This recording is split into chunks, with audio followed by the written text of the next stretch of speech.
Lahko še kaj več o cerkvi pa o teh davkih poveste? O čem? O cerkvi. Ja, to je ena komplicirana zgodba. Ta notranja moralna struktura Vatikana, ki se je oblikovala skozi stoletja, je hudo obremenjena in Vatikan je doživljal vsake toliko časa notranji napad na to dejansko nekorektnost, nepoštenost, ki so se jo dovoljevali cerkveni oblastniki. Zadnji velik napad je bil pravzaprav napad protestantizma, kalvinizma in tako dalje, in iz teh napadov je izšlo načelo, da seveda mora biti država posvetna stvar, ne sme cerkev odločati o oblasti, menjavi in tako dalje, zasedanju oblasti v državi. Zraven tega pa ne bo, ali pa zato pa ne bo država posegala v cerkev, ki je svoja struktura. Tukaj se je oblikovalo neko pravilo ločenosti cerkve od države. Na nek način je mogoče v najbolj čisti obliki to izvedeno v Franciji, medtem ko v drugih državah malo manj. Ampak znotraj cerkve je tekel še en proces. Ta konflikt med rimokatolicizmom in med protestantizmom je bil mnogo večji in dolgotrajnejši, kot Slovenci mislimo, ker nam tu cerkev prikriva. Dejansko v Nemčiji je prišlo do tako močnega razvoja protestantizma, da sta si danes obe obliki krščanstva približno enako močni.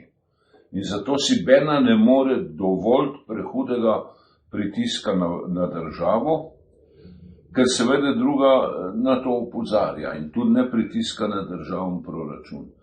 Predvsem je pa protestantizem izoblikoval mnogo bolj moralno družbo kot rimokatolicizem.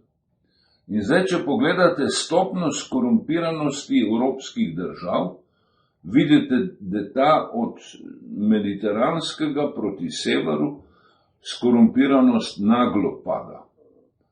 Ampak presenetljivo je, da je ta skorumpiranost v družbah premosorazmerna z številom rimokatoličanov v teh družbah.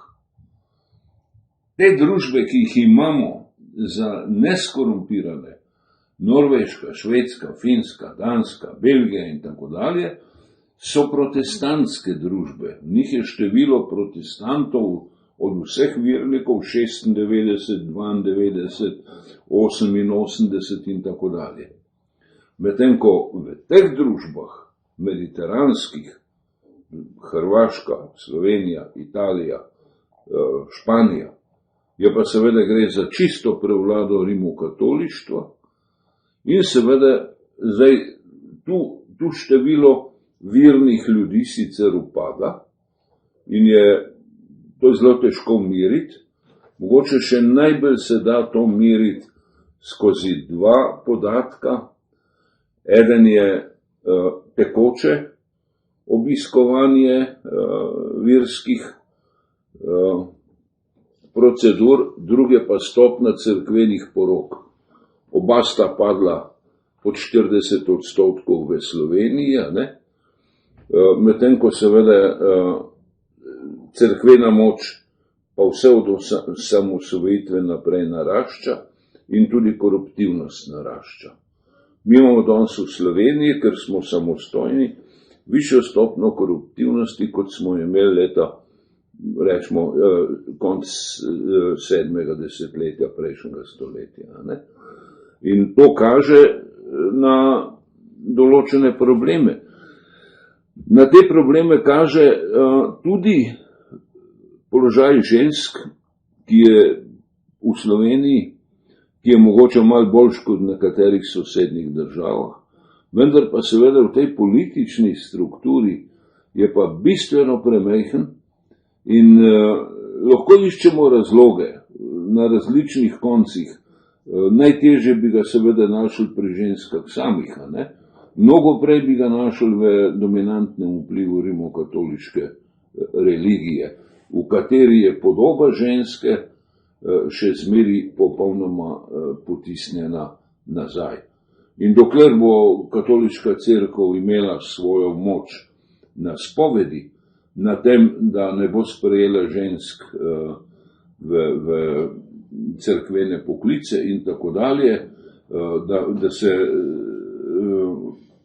duhovniki ne smejo poročati, dolg časa je seveda reforma cerkve nemogoča in dolg časa je končen vpliv cerkve v družbi ima lahko nekaj pozitivnih, ima pa tudi seveda ogromno negativnih posledic, po mojem mnenju. In tu bi bilo treba enkrat obnoviti razpravo o konkordatu, prvo. Drugo, seveda, polagoma cerkev umakniti z proračuna in jo prenesti na samofinanciranje ali na cerkven davek, kot ga ima Nemčija. Potem pridemo v glavnem na čisto in ljudje se pač odločimo za te obrede in jih financiramo ali ne. In se ne odločimo za nje. Jaz mislim, da to je na vse zadnje edino pošteno. Bravo. Ampak tega cerkvenega davka pa nobena od teh strank list ne omenja, ne? Ne, nobena. In boste predlagali? Ja, če bi jaz bil v politični stranki in dokler sem bil, sem ga tudi predlagal. Ta zgodba o cerkvenem davku ima še eno stvar, o katerem slovenska politika molči.